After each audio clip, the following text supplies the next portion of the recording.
Hey YouTube, Sam here. Well, we're on the second part here of the full MONTY project. So if you're just getting onto this video and you haven't seen the last one was me pulling the rear end out of my Montgomery Ward tractor that I have here.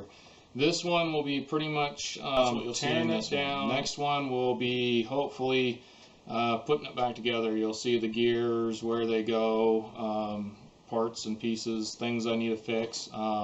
I'm hoping I'll get into all that on the next one and we'll be finished. Not positive yet because I haven't made it that far. So anyhow, so if you're looking to see how to pull these apart, some tips and tricks on what you shouldn't do on some of these things, keep watching. Alright, well, on the beginning of this video you're going to see me pulling this part of it off, and somewhere along the way either I lost the footage or I didn't push the button hard enough and thought I did and didn't get it on film. But anyway, I took my impact wrench with a 3/4 inch socket on it, and that's what size this is. This is sticking up out of your case here with this on there, and I just whipped that off. That's the first step, just getting this 3/4 inch bolt off here.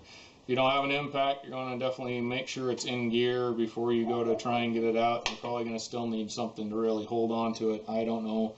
With an impact, it's way easier. But anyhow, it wasn't that difficult. That's the part.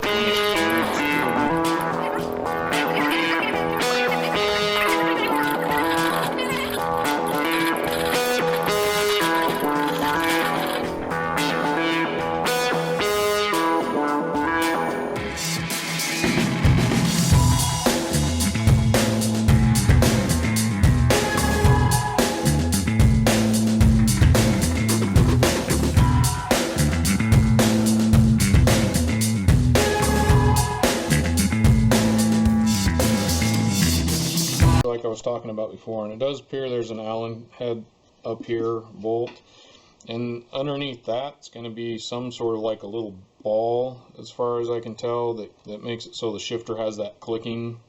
So I need to be careful when I open all this up that doesn't go flying, or if it does, I find out where it went.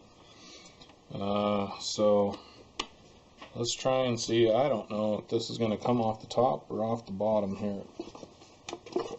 Oop, there we go. There goes the brake pad, which is actually in really good shape, surprisingly. And it appears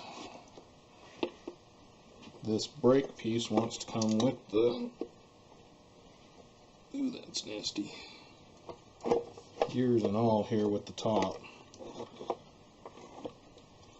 Okay, so I'm wondering if I need to turn this around somehow and pull it from the bottom. So I think I'm going to flip this over and pull the bottom off. My battery died in the middle of all this. I actually did flip this around and the top came off a lot easier that way. These gears definitely want to stay with the, well, I should say actually the bottom came off easier. The gears definitely want to stay with this top piece here. So I'm going to place the rear end, hopefully on the camera, in a place where you can see it a little better here. And I'm working on this rear end part, trying to kind of get this out to make it so I can put this down on the table and work on it a little better.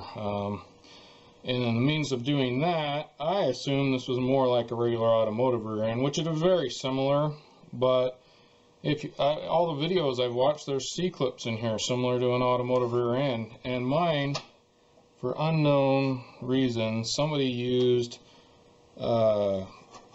snap rings. So you're going to need a pair of these bent snap rings to get. Yep. And so that comes off. To let all the blocks fall here as they may. Okay. Use up the last of my brake clean on this. Just enough left to be able to figure out there's like a roll pin in here, which I don't know why I wasn't thinking, but you need to get this out before you can push your axles in to get these out anyway. But in the same way, I'm pretty sure if you wanted to do this, you probably could. If you can get these off and over the top of these, just pull these out without pulling this out, I think.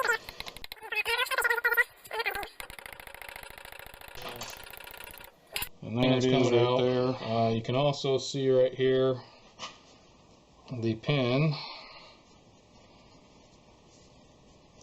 on the side where this goes has like a groove in it, and then this goes down and slides into that groove, and that's what keeps it from going back and forth. So with that removed, just gonna leave that all inside there. We should be able to bring these in, the axles in, and give ourselves some room to kind of get these. Now normally, like I said, you'd have some sort of a C-clip in here, and these would just practically fall out. And if you use a magnet on them, it's quite easy. But for some reason, they don't have that in here. So we're going to try this again. Snap ring, that's the name of it again. So we got the snap ring pliers here, and now this is a little more free. Well, YouTube, I had a heck of a time trying to get these things off of here. I finally was able to, as I pulled it apart with this, prying it off at the same time, trying to pry the ends. Once I got it pried out, just took 2 screwdrivers and pried it off until it finally snapped off of there. It was a pain in the butt. There was just no other way of putting it. Pull these off. Now there's a couple washers down here that fell out, which they'll probably fall out in your case, and they go in between the case and the gears right here on the outside part. So keep an eye out for those if they fall. Yeah, again, it's a good idea to have like a pan or something underneath all this, so if it does fall, it falls here instead of off and rolling onto the table, hopefully. So I'm hoping I should be able to pull this off. But for some reason this gear doesn't want to come off.